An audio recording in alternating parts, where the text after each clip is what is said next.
Hello and welcome to today's lesson. Today we're going to be learning about what is chemistry. Now, chemistry is concerned with the properties of chemicals and the changes that the chemicals can undergo. What exactly is a chemical? So a chemical, think of it as any substance that has a definite composition. This means that it is always made up of the same stuff, no matter where that chemical comes from. Take, for example, water. Now, water will always be water, no matter if it's on Earth, and when you're drinking it as iced water or as water vapor or steam, however you want to call it, versus if you find that water in space, it never changes. Now, why is chemistry so important in our lives? Well, you actually depend on chemicals every single day. You depend on chemical changes. Like, for example, you depend on food that is made up of chemicals. Every single food you ingest is made up of chemicals. The air you breathe, the water you drink, the paper you write in, your pens, your cell phones, everything, absolutely everything is made up of chemicals.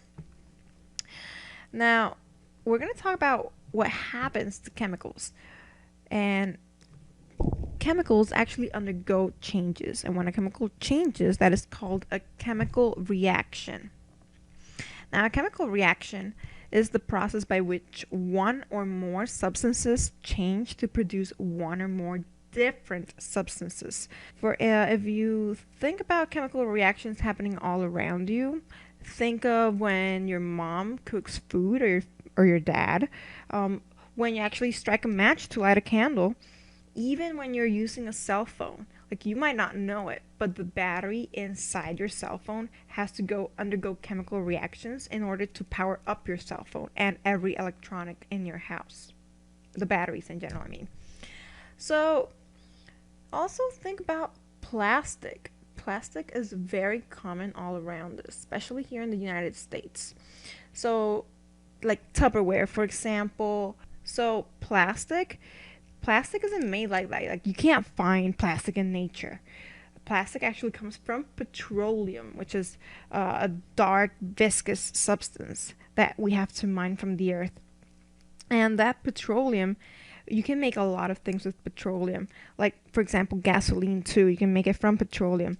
But that petroleum actually comes from all the plants and animals that died millions of years ago. Like, for example, dinosaurs. So dinosaurs died, millions of years have passed, and a lot of chemical reactions underwent through that dead dinosaur, and it made up petroleum. And then that petroleum was actually farmed or extracted from the earth, and then it underwent even more chemical reactions at some industry or plant or whatever you want to call it, and bam, it became plastic. All right, so moving on. So we already saw chemical reactions. Now we're going to see the physical states of matter. So what is matter? Now, matter is anything that has mass and takes up space. So think about it as the amount of stuff in an object. So, for example, if I were to say what has more matter, a whale or a bird? Well, obviously a whale. It's huge. All right, so moving on now. All matter is made up of particles. We're going to talk about what those particles actually are a little later on. And hint, hint, they're actually atoms. But I'm not going to go into that now. If I make a little, so if you think about atoms, okay, so take an object, like piece of bread or cheese or whatever, and start cutting it. And then you cut that object in half, and then you cut that half of the half, and you keep cutting and cutting and cutting and cutting and cutting away at that object.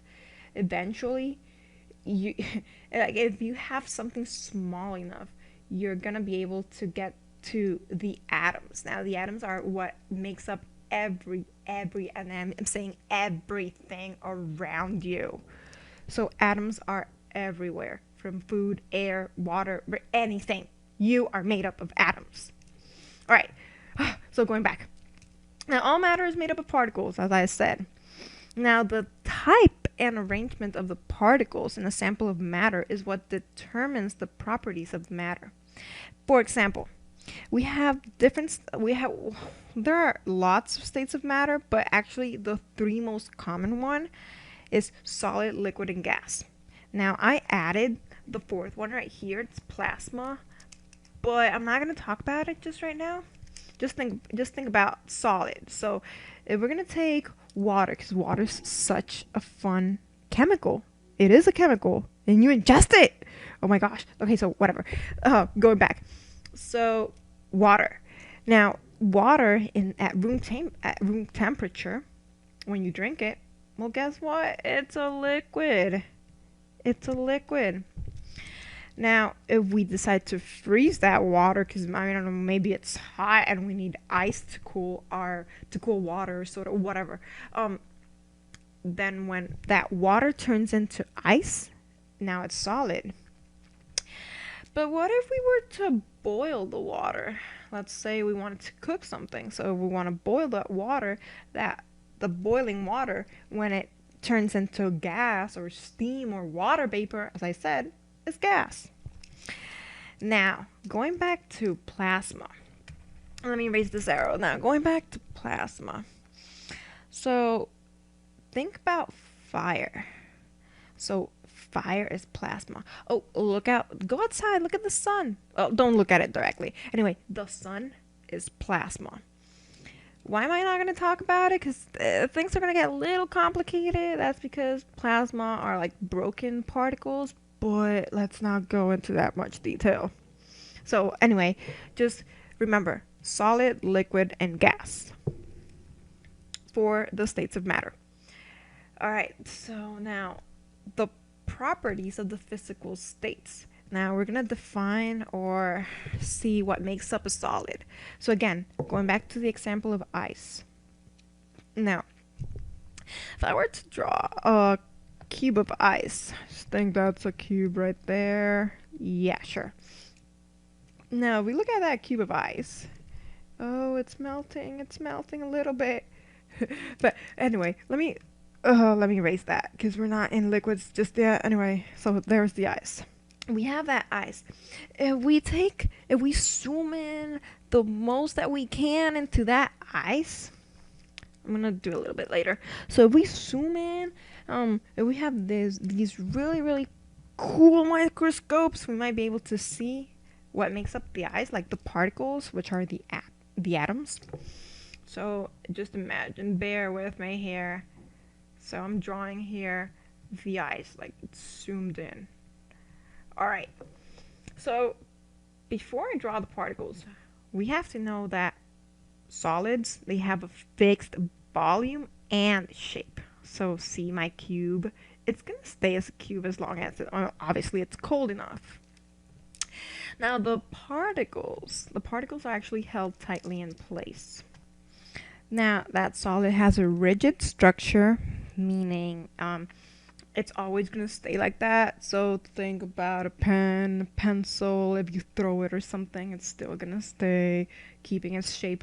If you, your cell phone. So your cell phone's not melting in your hand or changing shapes, is it? That means it has a rigid structure. Now, because it has a rigid structure, those particles, they stay in place.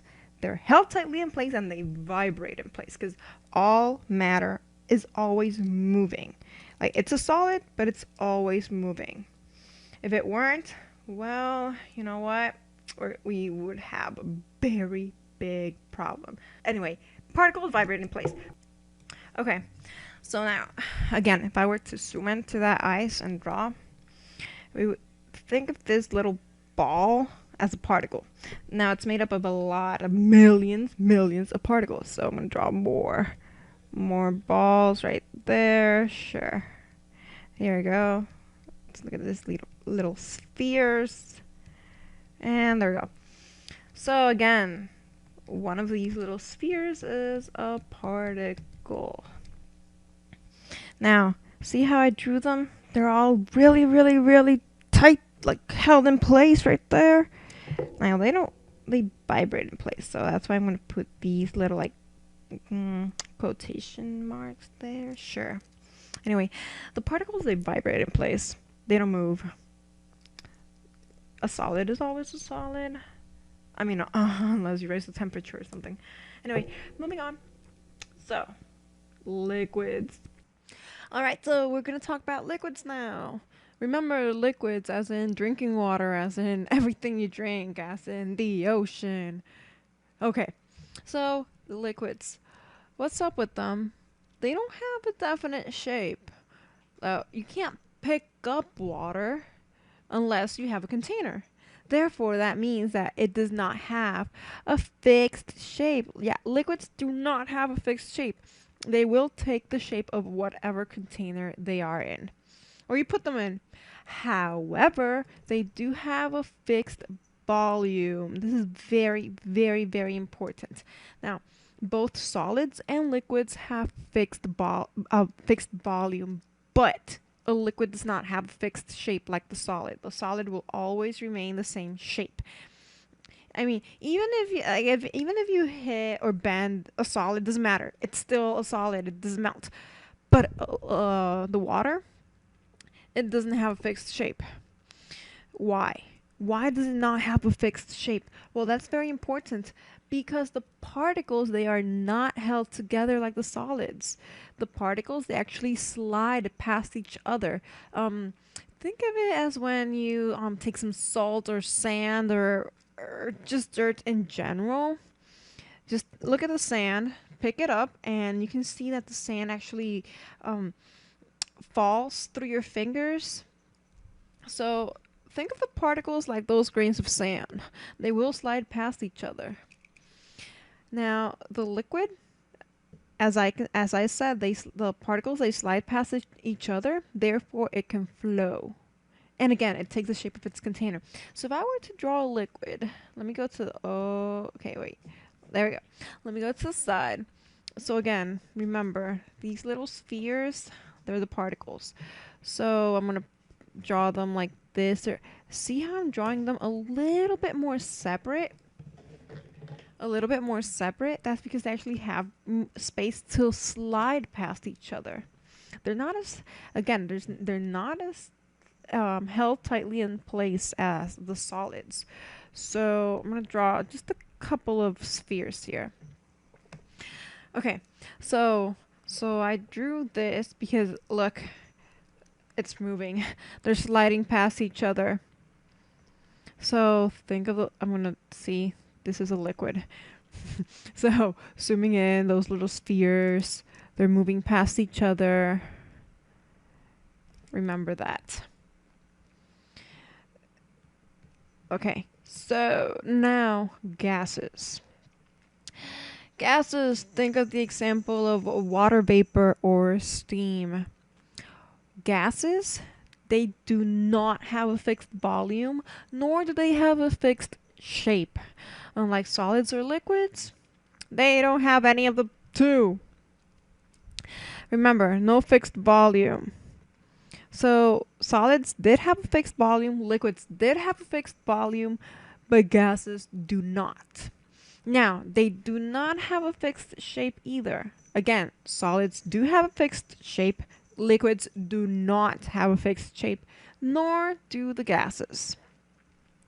So think about it.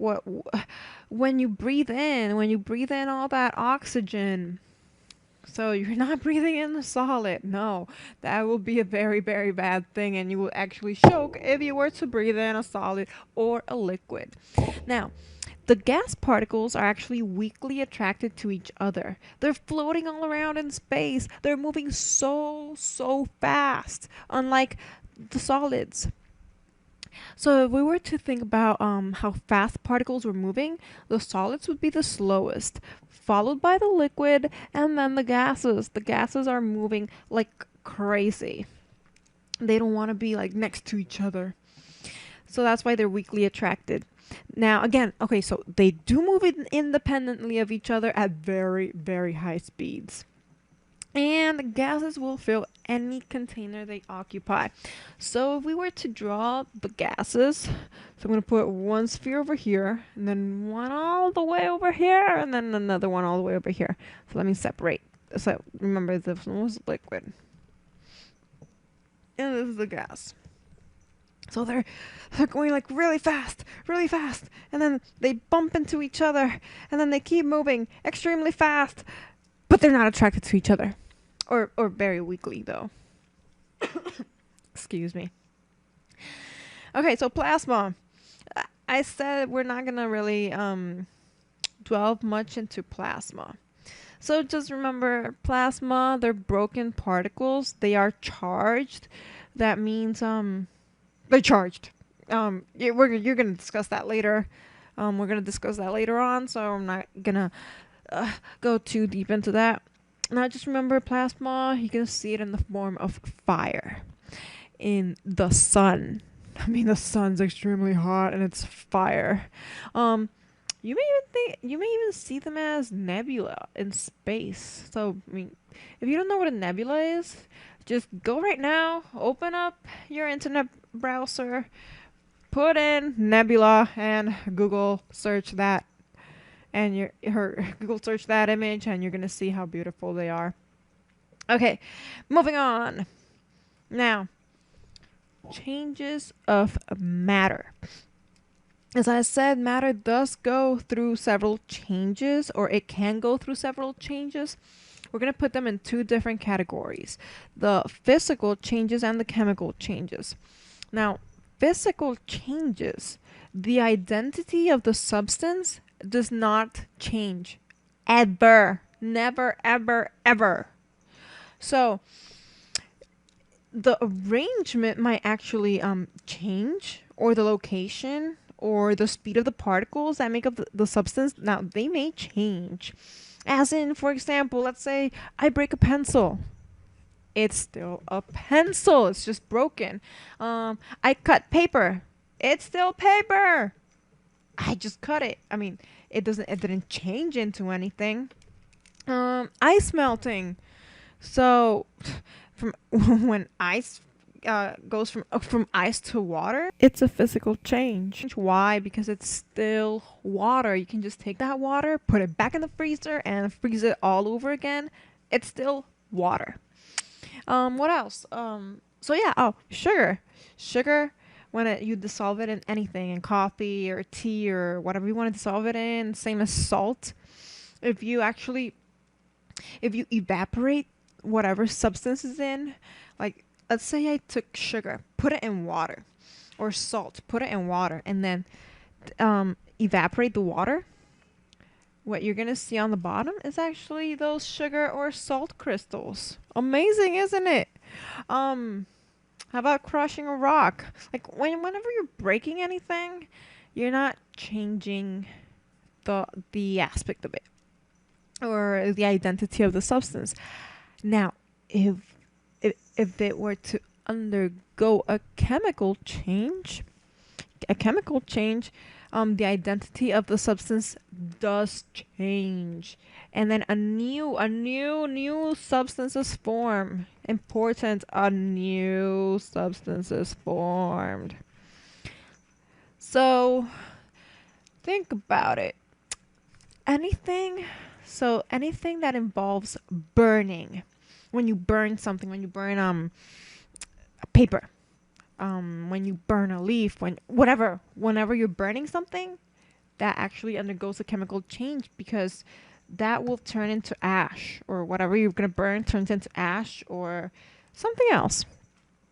When you cook an egg, so when you first break the egg, put it in the pan, it's clear, but then you heat it up, and it starts turning a solid white color and a solid yellow color. Well, guess what? That egg actually underwent a chemical change. Now, something different, photosynthesis. Now, if you don't know what photosynthesis is, don't worry about it. It's actually very simple. Photosynthesis, it's what the plants do so that they can get nutrients and food from the sun.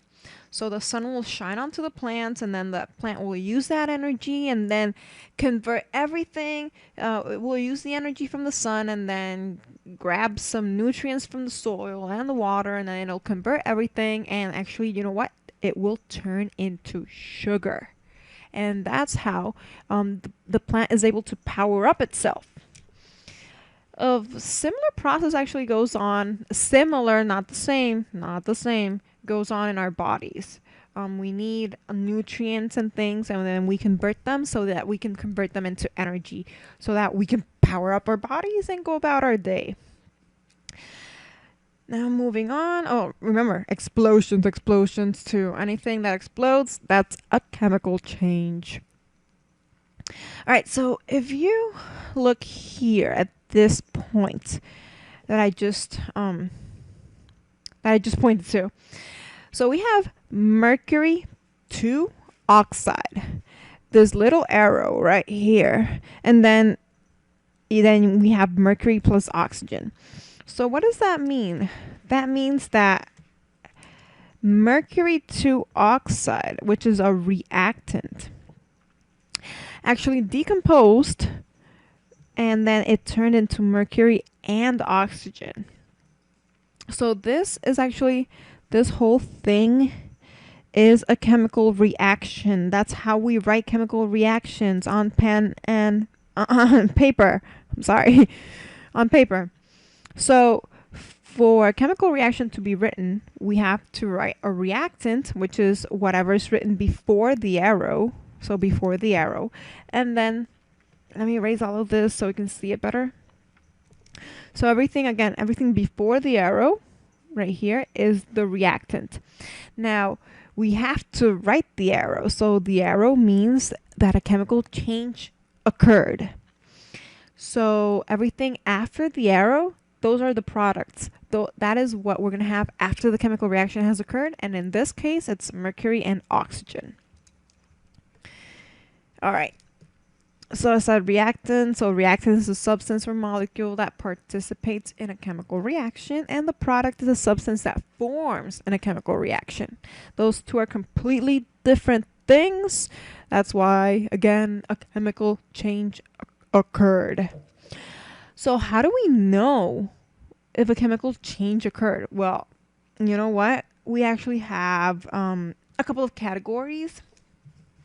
One of them, no, come on, go back. Okay, so let's leave it there. Okay, so evidence of a chemical change. How do we know a chemical change occurred? Well, first of all, we have the evolution of a gas. That means that a gas was produced. Now, this is often observed as bubbles that form, or by the change in odor. Let's say we have two substances that don't smell at all, they're odorless. Then we mix them together, and then they start smelling like really, really, really, really bad, or pungent, or whatever. Just different. They're not odorless anymore. That means that a chemical change occurred. Now, by bubbling, look at what I wrote here in red. Important that you do not confuse bubbling with water evaporating.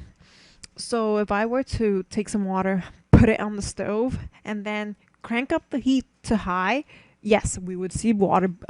We would see bubbles forming first, and then the water will be evaporating, and then it will turn into water vapor or gas or steam.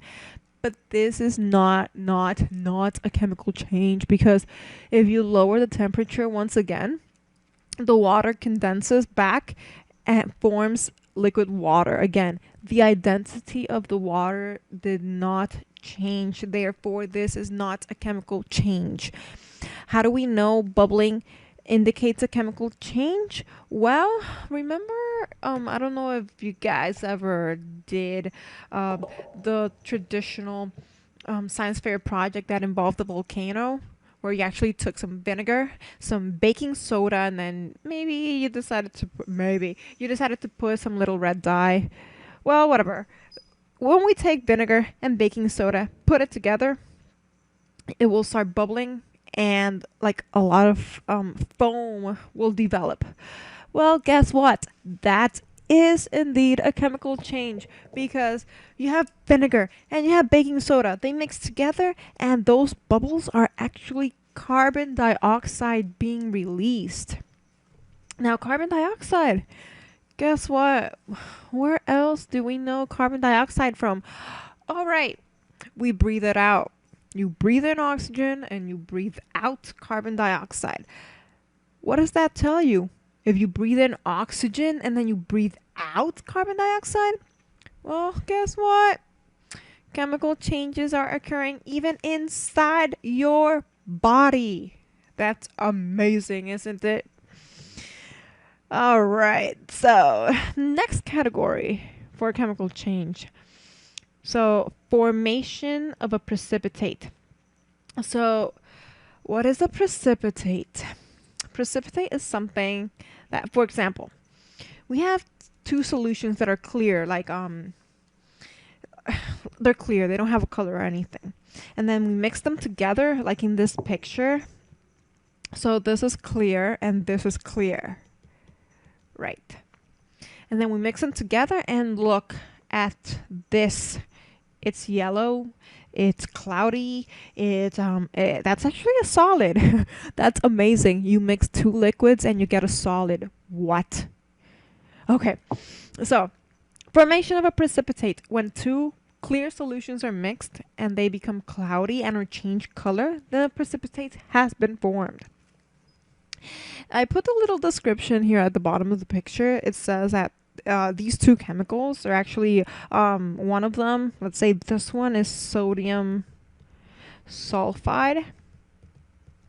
And then this one, that's actually cadmium nitrate. So cadmium nitrate. These two combine, and then this yellow thing, that yellow thing will now be called cadmium sulfide.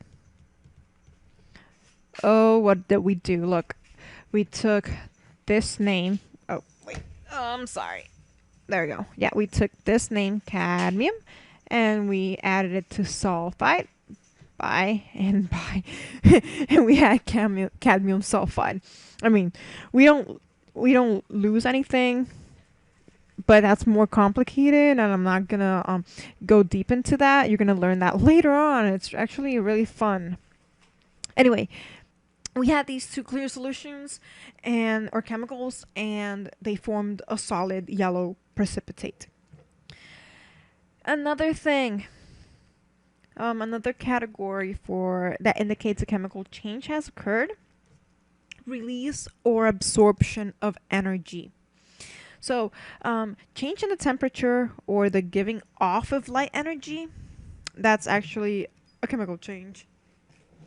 We can see it in explosions, fire. Oh, you know what? Don't try this at home, guys. Like, do not try this at home because it can hurt you. But if you actually add water to acid, you will have an explosion and it'll hurt you. So don't try it. But if you add acid to water, you know what? It doesn't explode. It's weird, I know. It's the same thing. We're adding exactly the same chemicals, but since they're being added differently, I don't know, guys. I find it really cool. The fact that you can add the same thing, but the order makes a difference. So I digress. Anyway, another category. So we have a color change in the reaction system. Now, if we go back, let's go back up. So again, color change. So this is a clear solution and this is another clear solution. And then we have this yellow precipitate. So it's yellow. It changed color from no color to yellow. I find that amazing. Again, I digress here. We already mentioned the previous picture. Now you're gonna actually be working later on titrating I'm not going to explain what that is now, but you're going to use this chemical called phenolphthalein, or I hope I pronounced it right. Anyway, phenolphthalein. And then you're going to add that to some ammonia that's been dissolved in water. And you're going to see that both, they're colorless again. But then when you mix them together, that solution now turns pink. And if you add enough, it can turn like a really, really, really bright pink. It's really cool though. But be careful when dealing with chemicals, guys. Alright, so we finished section 1. Now, there's a couple of exercises that we're going to do, or you should do first, before I discuss them. So you know if you actually mastered the lesson. Now, exercise number 1. So classify the following materials as solid, liquid, or gas at room temperature. So right now, in the classroom, or at home, whatever. That's room temperature. So we have milk. Let's see. So milk. We have milk. Now milk, right now, if you're going to drink it, are you going to drink it as a solid, as a liquid, or as a gas? Well, obviously a solid. Obviously a liquid. Sorry, guys. Helium. So what is helium? Have you ever heard of balloons? Obviously. So the balloons, when you fill them up with a helium gas tank. I said gas. Oh, snap. It's a gas. Anyway, the balloons that float, they're filled with helium because helium is actually lighter or less dense than the air you breathe. So that's why your balloon floats. Amazing. Now, granite. Granite, we can see it on kitchen tops. We can see it on buildings or, yeah. So granite. Granite's a rock, so therefore it's a solid. How about oxygen? I said you breathe in oxygen, therefore that makes oxygen a gas. Steel. Well, steel makes up buildings, so steel is a solid. And the gasoline. So if you've ever seen your parents pour gasoline inside the car, you know that gasoline has to be a liquid. All right. So let's see. Describe the motions of particles in 3 common states of matter. So motions of particle in 3 common states of matter. Remember, what were the 3 common states of matter? Solid, liquid, and gas. So we're to describe the motions of the particles. I said solid. So the particles of the solids, they are what? Held tightly in place. Tightly in place. And motion, that means they don't move around very much. So they only vibrate in place. For liquids, remember, they don't have a fixed shape. Therefore, those particles, they flow past each other. Write that. Well, particles flow past each other. For gas, the gas particles, remember, they're moving at extremely high speed, so particles move at high speeds, and they are weakly attracted to each other. Perfect. All right, next question, next exercise. How does a physical change differ from a chemical change? So a physical change, the identity of the substance does not change. But in a chemical change, the identity of the substance changes.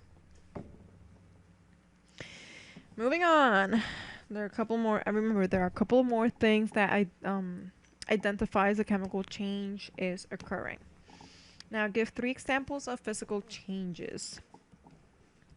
I don't know. We're cutting paper. We're breaking a pencil.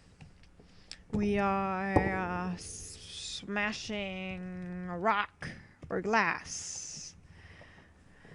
Give 3 examples of chemical changes. Burning paper. Cooking an egg or meat or whatever. Let's see. One more. Explosion. There are more chemical changes, but I'm thinking of easy ones. So now we have to identify each substance in the following word equation as a reactant or a product. So limestone, arrow, lime, and carbon dioxide. So remember, guys, I said whatever's before the arrow, in this case it's limestone, that has to be, so limestone, let me write it again. So limestone is a reactant because it's before the reaction arrow. Now, lime plus carbon dioxide. Since it's after the reaction arrow, then that means it's a product of the chemical reaction that occurred because limestone decomposed. Due to heat, actually, but we haven't written heat. If we were to write it, we would write it above, or the word heat, right above the arrow. Moving on. So we have sodium salicylate is made from carbon dioxide and sodium phenoxide. Now identify each of these substances as a reactant or a product. Alright, so it says that sodium salicylate is made from. That means that if it's made from, it's gotta be a product. Alright, so sodium salicylate will be the product. That means that carbon dioxide and sodium phenoxide, or sodium phenoxide, they will be the reactant. Now we go a step further and we actually write it as an equation. We would have carbon dioxide plus sodium phenoxide, and then the arrow important because that arrow indicates a chemical change has occurred.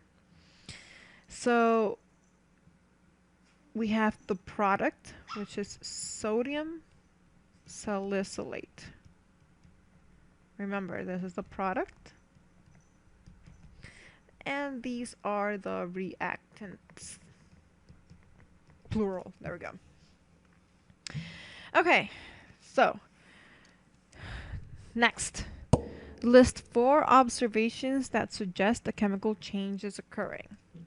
So if we go back, we have to remember that in order to have a chemical change, there must be an evolution of gas. What else? Formation of a precipitate. What else can you think of?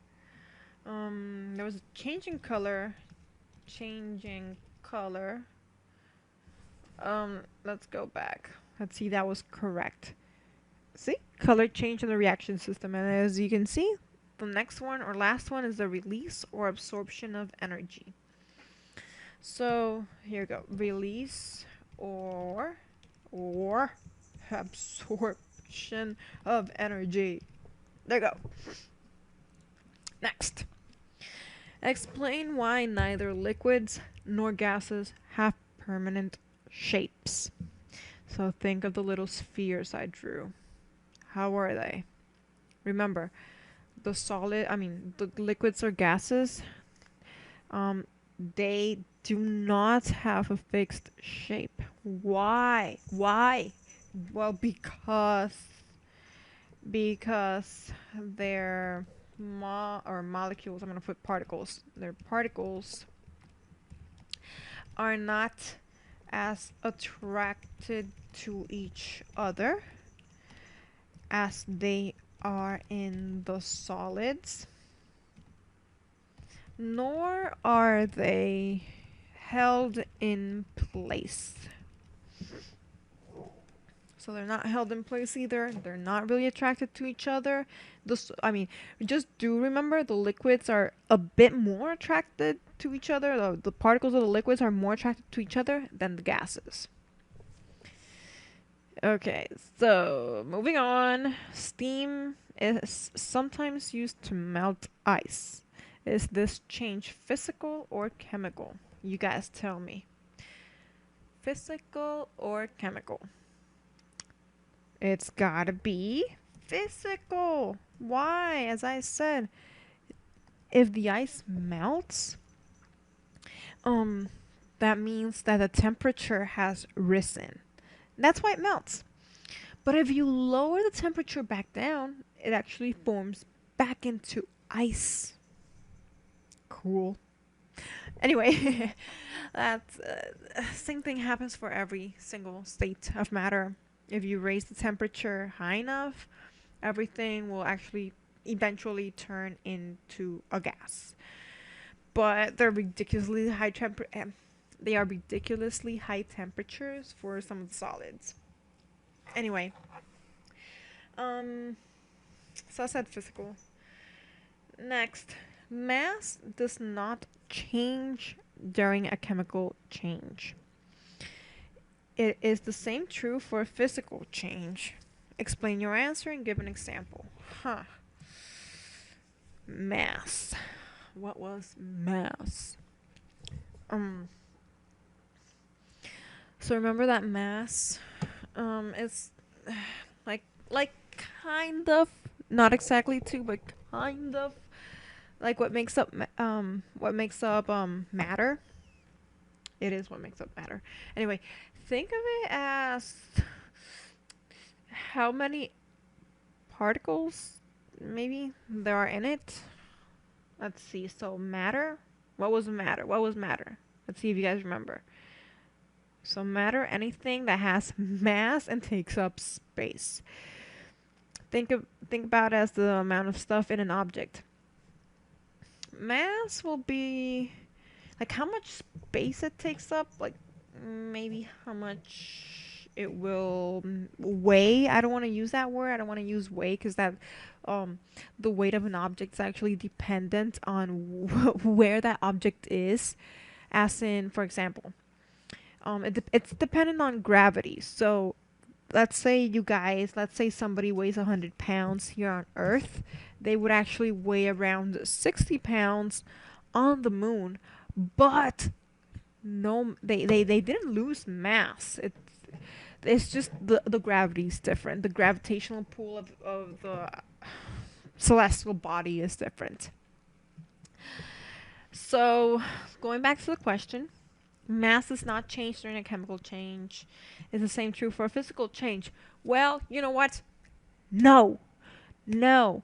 No. Never. Never, ever, ever, ever. Mass never changes. There's actually a principle you're going to learn later on. That's the principle of conservation of mass. That means that mass cannot be created, cannot be destroyed. It will change. It will undergo a change or transform, whatever, but it's always the same. So, never. I'm not going to write it out. I already gave the example. I don't know. You cut a paper. Let's say before we cut that paper, we measure that paper, and that paper weighs around 1 gram. Sure. Now we cut it up, and we take all those little pieces. We weigh them all again, and they will still. Nah.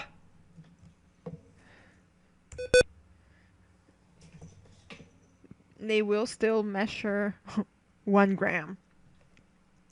All right, so last question. In beaker A, water is heated. Bubbles of gas form throughout the water, and the water level in the beaker slowly decreases. In beaker B, electrical energy is added to water. Bubbles of gas appear on the ends of the wires in the water, and the water level in the beaker slowly decreases. Now, what signs of change are visible in each situation?